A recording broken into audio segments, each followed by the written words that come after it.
दोस्तों, किसी के ऊपर अत्याचार ना तो वर्ण व्यवस्था के कारण हुआ है और ना ही जाति व्यवस्था के कारण हुआ है। भगवत गीता में एक श्लोक है, जिस श्लोक को लेकर बहुत से लोग भ्रांतियां फैला रहे हैं, अलग थलग बातें कर रहे हैं। अध्याय 4 श्लोक नंबर 13।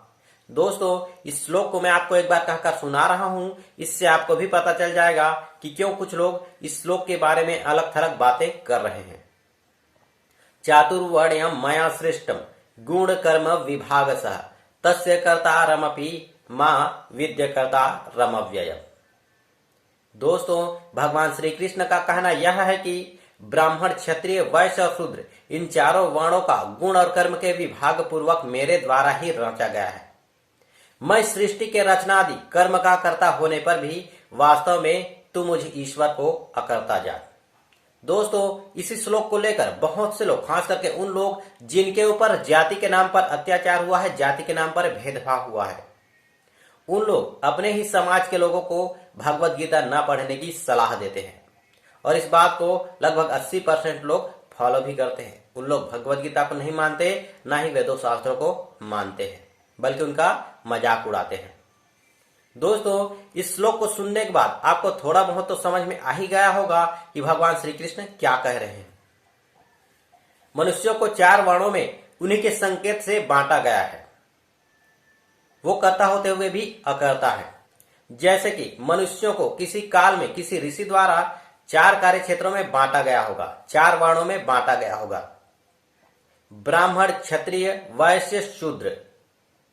ब्राह्मण का अर्थ होता है शिक्षक और क्षत्रिय का अर्थ होता है रक्षक, वैश्य का सेवक और शूद्र का लालन पालन करने वाला, कर्म करने वाला।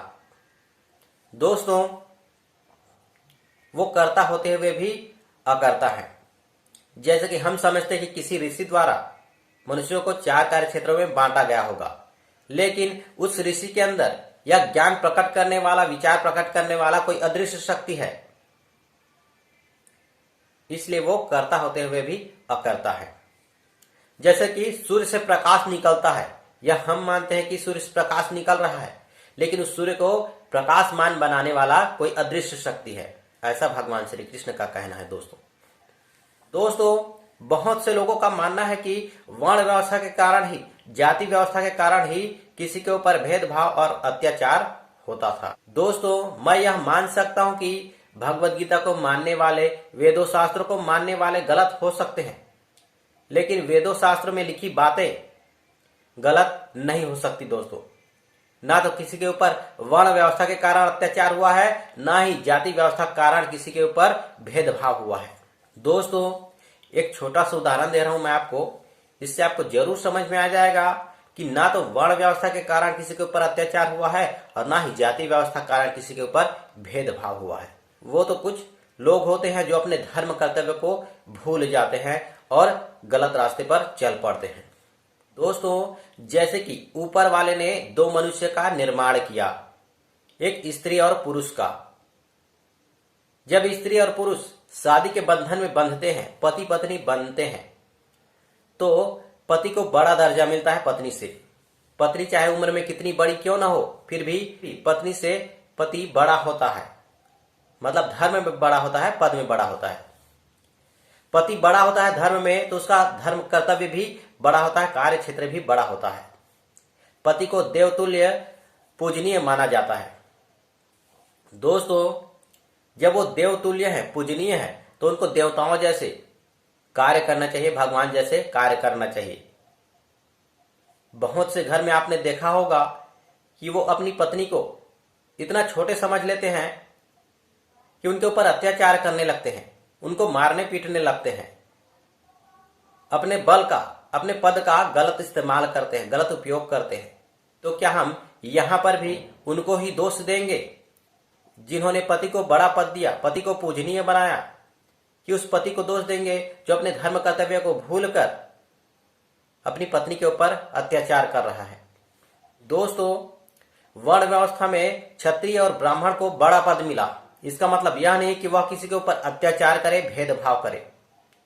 हाँ, किसी के घर में खाना ना खाना, पानी ना पीना, यह उनका धर्म हो सकता है, लेकिन किसी को धर्म की पुस्तक ना पढ़ने देना, मंदिर तक न जाने देना यह अत्याचार है।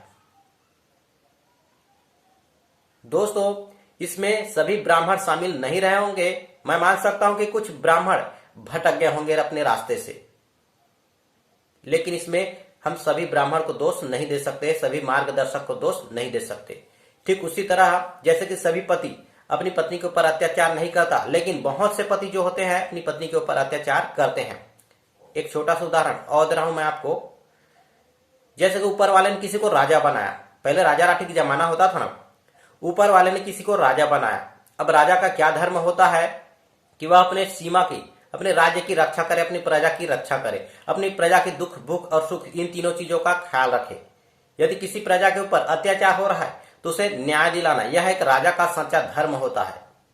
लेकिन बहुत से राजा के बारे में आपने सुना होगा कि वह अपनी प्रजा के ऊपर अत्याचार करता था, अपनी प्रजा को सताता था, अपने हिसाब से अपने राज्य अपनी प्रजा को चलाता था। दोस्तों, यदि कोई राजा अपने धर्म कर्तव्य को भूल जाए और गलत रास्ते पर चले जाए तो क्या हम यहां पर भी उस ईश्वर को ही दोषी देंगे या फिर उस ऋषि महर्षि को दोषी देंगे जिन्होंने उस व्यक्ति को राजा बनाया, या फिर उस राजा को जो अपने धर्म कर्तव्य को भूलकर गलत रास्ते पर चला गया? दोस्तों, इसका निर्णय मैं आपके ऊपर छोड़ता हूं कि वह ऊपर वाला गलत है जिन्होंने राजा बनाया, या फिर वह राजा गलत है जो अपने धर्म कर्तव्य को भूल गया। दोस्तों, ठीक इसी तरह वर्ण व्यवस्था में किसी को बड़ा बनाया, इसका मतलब यह नहीं है कि वह किसी के ऊपर अत्याचार करे। उनको बड़ा बनाया गया है तो उनका कार्य क्षेत्र भी बड़ा है, धर्म कर्तव्य भी बड़ा है। क्षत्रिय धर्म होता है रक्षा करना। जैसे कि भगत सिंह जैसे धर्म कर्तव्य का पालन करने वाले, अपने देश के लिए मर मिटने वाले, अपनी जनता के लिए भूख सहने वाले, ऐसे को हम क्षत्रिय कह सकते हैं, रक्षक कह सकते हैं। एक रक्षक का ऐसा ही धर्म होता है कि वह अपने धर्म कर्तव्य के लिए मर मिटे। ऐसा ही एक क्षत्रिय का सच्चा धर्म होता है। एक ब्राह्मण का धर्म जो मांस मदिरा का सेवन ना करे, हमेशा धर्म कर्तव्य का पालन करे, झूठ ना बोले, ईर्ष्या द्वेष ना रखे, हमेशा धर्म शास्त्रों का अध्ययन करके अपनी जनता लोगों को सही मार्ग दिखाए, यह एक ब्राह्मण का सच्चा धर्म होता है। यदि कोई ब्राह्मण अपने धर्म कर्तव्य को भूलकर किसी के ऊपर अत्याचार करे, भेदभाव करे, तो इसमें उनकी गलती नहीं है जिन्होंने उनको बड़ा पद दिया, बड़ा कार्य दिया।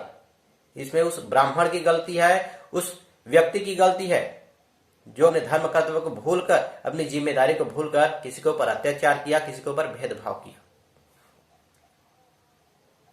दोस्तों, मैं एक ही वीडियो में पूरी बात तो नहीं समझा सकता, हाँ, लेकिन इस वीडियो से आपको थोड़ा बहुत तो संतुष्टि हुआ होगा, थोड़ा बहुत तो समझ में आया होगा कि न तो वर्ण व्यवस्था के कारण किसी के ऊपर अत्याचार हुआ है और न ही जाति व्यवस्था के कारण किसी के ऊपर भेदभाव हुआ है।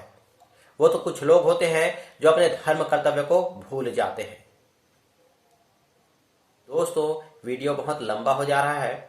यदि आप कहीं पर समझ में नहीं आया होगा, मेरे से कुछ भूल चूक हो गया होगा, तो आप कमेंट में अवश्य लिखिएगा कि यहाँ पर और डिटेल में समझाइए, तो मैं एक और वीडियो बनाऊंगा और आपको डिटेल में बताऊंगा।